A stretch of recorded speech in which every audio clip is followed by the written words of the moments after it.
In 1997, when Hong Kong was handed over from British control to China, agreements were made. Certain liberties were to stay until 2047, like freedom of speech and an independent judiciary.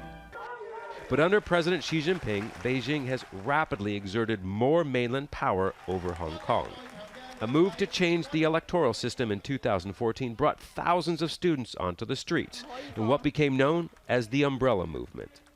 They occupied central Hong Kong for 11 weeks. Lester Shum was one of the leaders. Several of his fellow leaders are serving prison sentences. Right.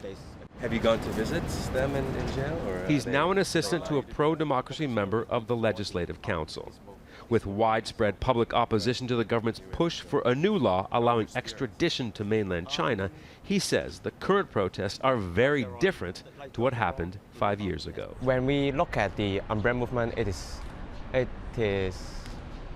was full of some random circumstances. But in this time, Hong Kong people are prepared to come out and protest.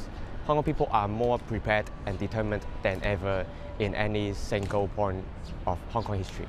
Something here at Hong Kong University you won't see anywhere on mainland China, a memorial of the massacre in Tiananmen Square. In fact, the largest gathering of people in Hong Kong before these recent protests took place just after that massacre 30 years ago, this month.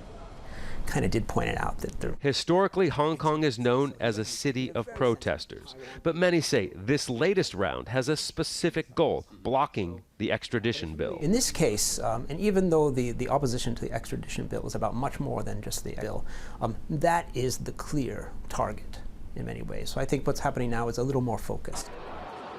Many here say the Umbrella Movement failed in its drive to push back against greater control by Beijing. And with protesters preparing for Sunday's new march against extradition, many are determined this time things will be different. Scott Heidler, Al Jazeera, Hong Kong.